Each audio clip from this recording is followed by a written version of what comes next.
Just looking at this final stretch of games, you've spoken a lot recently about belief. I wonder how you manage that belief after the highs of Brighton and then kind of after the Brentford result with so many games in a short space of time. Yeah, and I think that's the key. You know, the very contrasting emotions in a few days. You know, we were desperate to get that first win for a while against Brighton, and I think you could see that even though we enjoyed the win, of course, we never got too high from it because we knew that the next game was coming quickly, and you could see how we played the game, apart from how it ended, that there was a real determination to try and get another positive result, and then obviously that wasn't to be, and it was a difficult one for all of us to take. But as you said in the question, it's keeping the balance between the highs and the lows and carrying on. You know, there's the next game is still going to be the next game, and the importance is what was always going to be really high. We would have loved to have gone into it with a better result than what we ended up getting at Brentford, but we haven't, and we have to and we have picked ourselves up and get on with it. Play Southampton on the Monday. Is it an advantage playing after everyone, or can it be a bit, depending on the results over the weekend, basically? Yeah, but like with this Premier League schedule, you sort of get used to playing at I won't say abnormal times, but times where can have a real influence, or other results and games and schedules them can have a real influence. So it's just our turn to be last in this round of games, and sometimes we've been first, and sometimes we've been the classic 3:00 on a Saturday, and it's in amongst everything else. It's just like everything. You just have to, it's coming. You have to plan accordingly, believe in your plan, stick to it, and when the game comes in the end, when the ref blows the whistle, you still have to go and play. So I'll be honest with you, I wish we were playing sooner, not because there's other games being played, I wish we were desperate to play. And we've there's a real good mood in the camp again, and the game can't really come quick enough. Just finally from me, Steve, it was announced that Daniel Podence wasn't going to get charged by the FA after the alleged spitting incident towards Brennan. Were you surprised about that? We haven't really thought about it, to be fair. It was dealt with on the day, and didn't really become our issue after that, and it's not something we've even discussed, so I wasn't aware of that. And like I said, we're focusing on ourselves and what we're trying to do. Thanks, Dan. Thank you. Steve, afternoon. Fine, thank you. 13 Premier League games without a clean sheet now. Obviously, that's making it harder for you to win games, naturally. What are you doing to address that? Because that would really help you. Yeah, I think it's first of all, it's something that you face up to, like all of the things that haven't gone to plan this year. It's something you don't hide away from and ignore questions or swerve questions. You say, yeah, that's something that we would have loved to have been better stat and would still like to improve on it, even though there's 4 games left, and would be really helpful. But I think you have to analyse types of goals and sources of goals, and that's what we're trying to do. And then what you do, you look at the next opponent and try and match it all up. So I think for sure you do get punished in this league, for any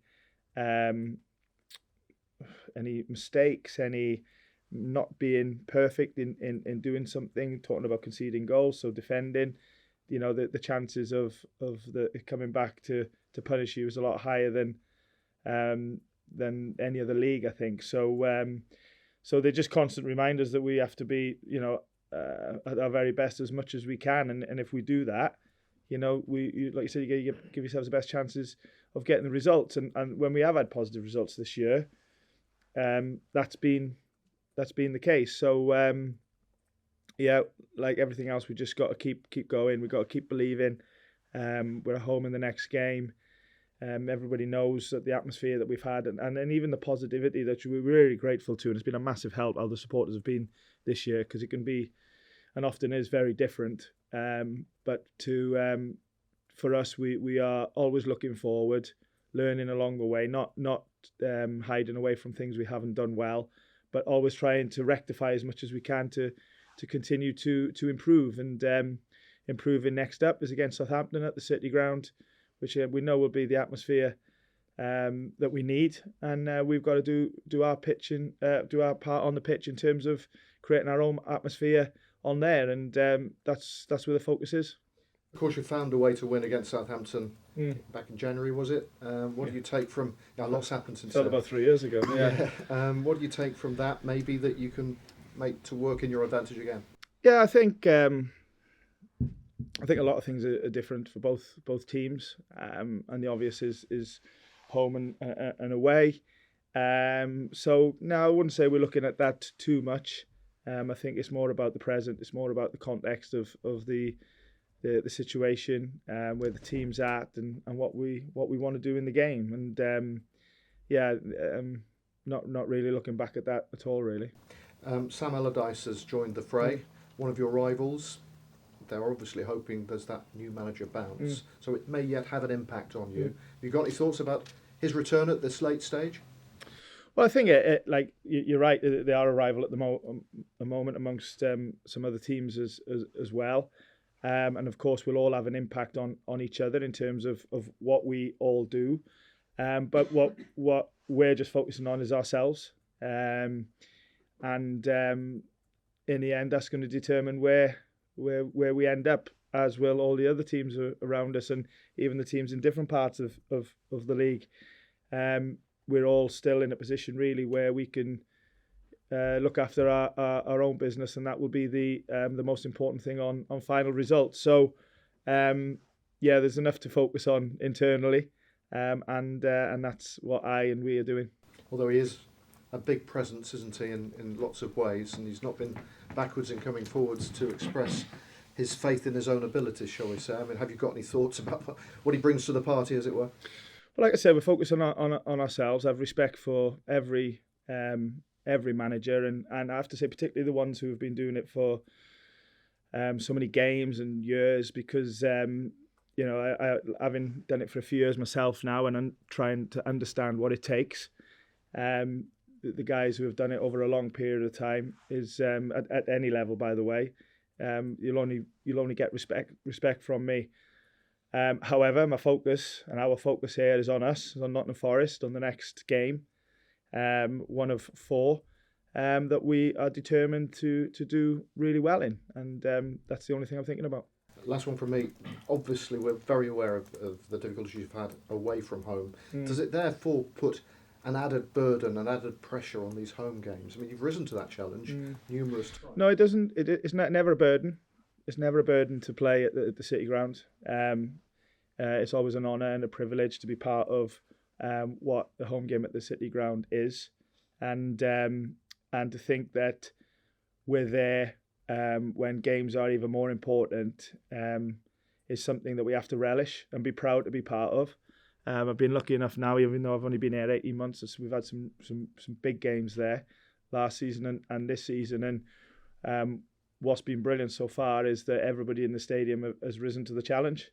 Whether their support, what we've got to do is rise to the challenge of the game, and dealing with Southampton, our opponent, having the impact that we want to have as our own team, because we know when we get it right, the supporters always get it right, and it becomes a difficult place to play, but that's in our hands to create that, and we don't take it for granted.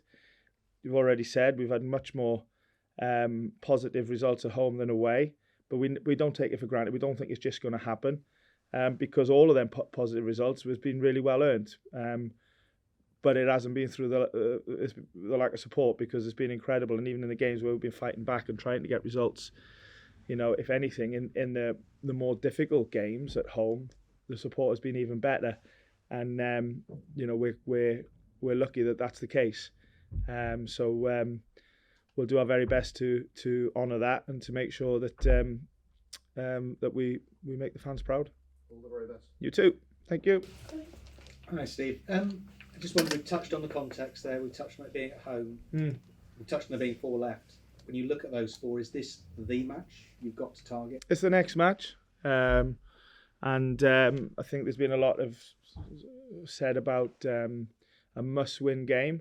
What we're focusing on, the mindset we've got, is how we win, because we desperately want to win, and that's a massive objective for the group, the only objective. But it's the how we win is the important, because that's the bit that will make it happen. So yeah, that's where we're at. So you're right to say there's 4 games left, but we're only focused on the next one, because out of the 4 they give you the same 3 points or not 1 or 0. But everything's now on Southampton, the City ground, and doing whatever it takes, whatever that is, to get the result that we want and need.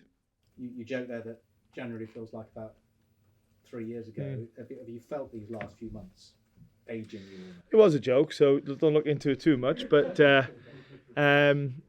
yeah, it's yeah, like I love working here. You know, it's and actually when you don't get the results that you want and you go on a poor run, I always think I want to be more visible, more transparent, and you know, the best version that I can be, and I want the lads to be the same, because there's if you like Brentford, for example, could be a difficult defeat to take, and it was and it is, but the only way to deal with it is to respond in the next game, and or even before that, in the next training session, in the next meeting, in the next wherever at the training ground. It's and I've said all along this season, you know, for me personally, it's easy to show a good light, show yourself in a good light when you're winning games, and it's been very important to me to show a good light in difficult moments and stand up and be counted, because I think that's what a real leader does, and I think that's what you should do as well. So I've enjoyed all of that, you know, even though sometimes you don't enjoy the results, but I've enjoyed standing up and being counted for you know, this football club, and that will continue till the very end. Thank you very much. You too. Thank you. Cameras. Oh, Jonathan. Steve, Hi, John. do you envisage the possibility of working with Dean again in the future? Hard to say. I've enjoyed working with him. We've all enjoyed Dean and the personality that he is, and obviously what you guys see and the supporters see mainly is when he's been in goal for us. But there's more to him than that. He's a real good professional, really cares, fantastic mentality of winning and wanting to be the best. And so we've really enjoyed working with him, and we're grateful to what he's given us and what he will continue to give us, because he's still, I'm sure, will be around and quite visible. Like I said, we're the medical teams particularly working together with United and ourselves in what's right for him and what they want our contribution to be, if anything, because obviously he's a Man United player. But I know that he will be with us until the end in terms of support and what he would want. So I'm sure you'll see him around at some stage.